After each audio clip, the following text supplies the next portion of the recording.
Asdiqa, salam alaikum, bonjour ou bonsoir les amis, j'espère que vous allez bien partout où vous vous trouvez. En tout cas, c'est ce que je vous souhaite. Et pour le meilleur de toutes les situations et de toutes les circonstances, bien sûr.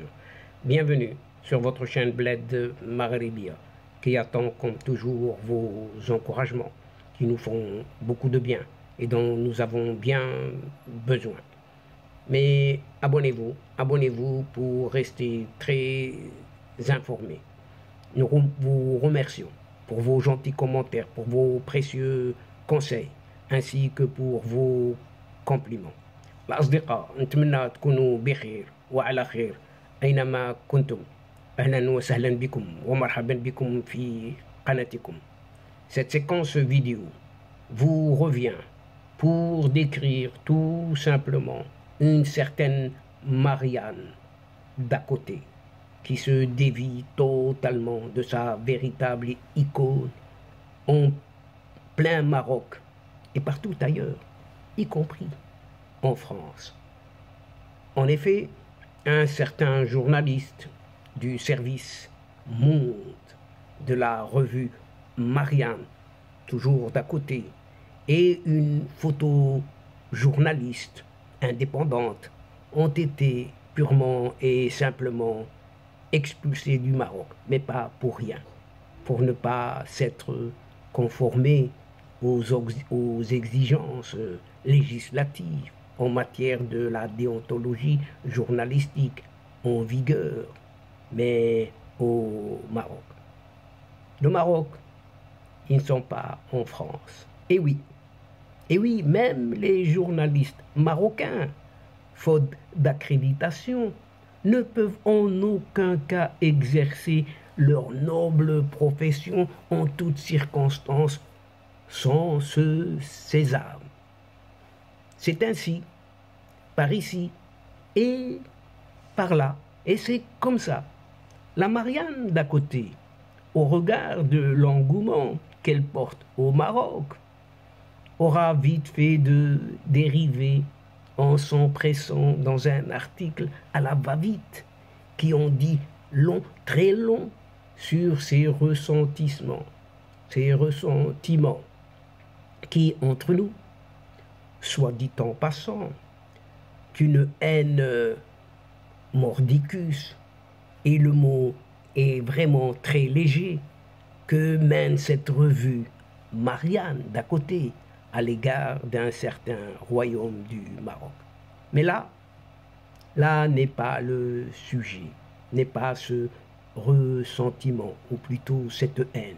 La Marianne d'à côté, dans sa réponse à l'expulsion de ces journalistes du Maroc à la version officielle de Rabat, reconnaît cependant que pour avoir caché leur qualité de journaliste à la police marocaine des frontières, ces deux individus se sont livrés en se cachant derrière le fameux d'après la presse locale et omettant la version officielle que les deux scribouillards se sont livrés à des activités suspectes, très suspectes, assimilées par les autorités de l'espionnage. Rien que ça. Et du coup, vas-y que je te tente dans une énergie du désespoir de descendre les institutions du royaume marocain, reconnaissant toutefois que les journalistes qui atterrissent au Maroc pour des raisons professionnelles sont généralement munis de ce fameux sésame qui est l'accréditation journalistique qu'ils doivent arborer aux autorités avant leur entrée sur le territoire. Et vas-y, que je t'en compte et je te raconte des choses à travers ceci, un argument fallacieux, car au Maroc, les journalistes étrangers en sont réduits à se passer d'une telle autorisation, paraît-il, et ce, pour travailler en toute indépendance au royaume d'un certain Mohamed VI. Peut-être pour les médias français crédibles, et ils sont nombreux, se autoriser, conformément à la législation marocaine, à avoir œuvré pour avoir les primeurs de l'information. Ce n'est pas le même chemin. Même les plus français de la chose se sont rendus à l'évidence et de conditionner la chose. Tel ne semblait pas être le cas d'un certain Quentin Muller et d'une certaine Thérèse Di Campo, toujours d'après la presse locale. Les deux salariés de Marianne, d'à côté, ont tenté de jouer aux apprentis sorciers en se livrant à des activités suspectes comme bon leur semblait, comme si le Maroc était un territoire appartenant à la France. Et Déli, ce n'est pas cela. Et qu'en tant que Français, ils pouvaient faire ce qu'ils veulent, sans avoir à rendre compte à qui que ce soit sur le territoire marocain. Se faire passer ainsi pour des touristes en se rendant à Marrakech avant de se diriger vers Rabat et s'établir dans un hôtel à Casablanca pour entamer des activités hostiles juste pour viser le roi du Maroc n'est aucunement envisageable par aucun, par aucune des Marocaines, des Marocains. On le dit haut et fort, c'est un crime de lèse-majesté. C'est sous l'apparence d'une femme coiffée d'un bonnet phrygien qui représente la République française et ses valeurs, traduites par cette devise qu'est liberté, fraternité, égalité, que la France, à travers cette Marianne d'à côté, s'exprime.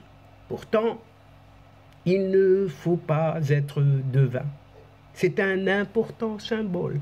République est une icône de la liberté et de la démocratie qui est en train de s'écrouler à travers la revue de cette Marianne d'à côté, justement, et jusqu'où la chute sera. On peut relayer la liberté d'expression, la liberté d'information, que la France défend si bien à travers ce gazouillement sur X ou autre Twitter.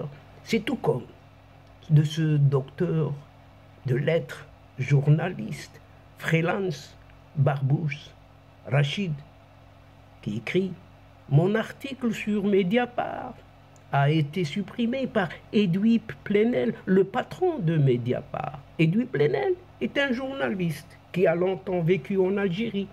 Il y a fait sa scolarité, ses études universitaires. C'est un ami de longue date des généraux algériens, de ses capots. Donc, aucune surprise.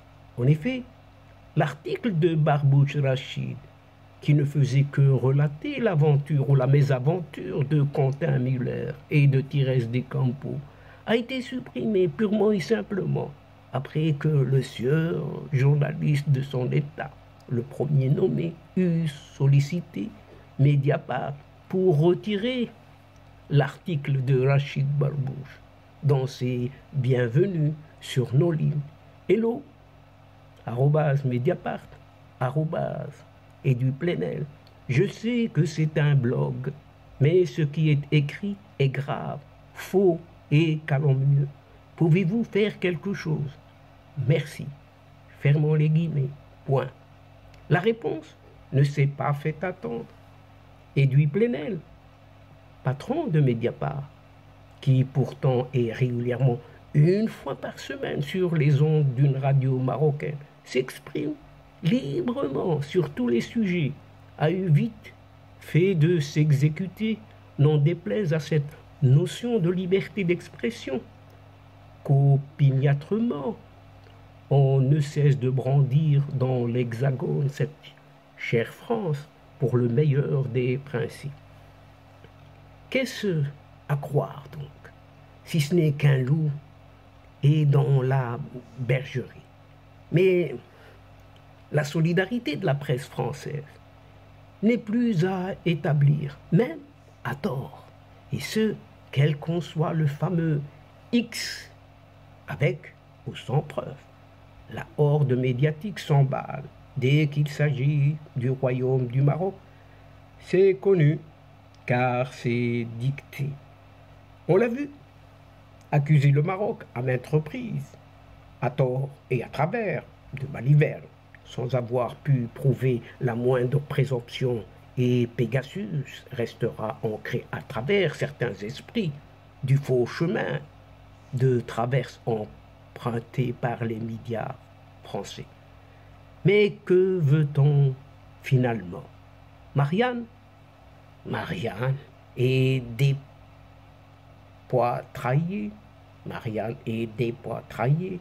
Elle n'est pas voilée et elle a le sein nu, que l'on ne saurait voir ici au bled. Pourtant d'autres valeurs plus humaines que celle-là. Et sur cela que se termine cette séquence. Et donc, chers amis, c'est la fin de cette séquence. Et à une prochaine fois, Inch'Allah, on vous retrouvera avec un immense plaisir et comme d'habitude. Mais n'oubliez pas de vous abonner, de faire abonner vos proches, vos connaissances, tout simplement, pour recevoir les dernières infos de votre chaîne, tout en vous remerciant pour votre suivi, votre fidélité. Mais n'oubliez pas de partager, toujours partager, partout où vous êtes. La chaîne a énormément besoin de vous. الأصدقاء وصلنا إلى نهاية هذه الحلقة، وقبل موعد آخر المرة القادمة إن شاء الله لا تنسوا الاشتراك لتصلكم الفيديوهات أخرى، ونشكركم كثير الشكر على مشاركتكم للمتابعة.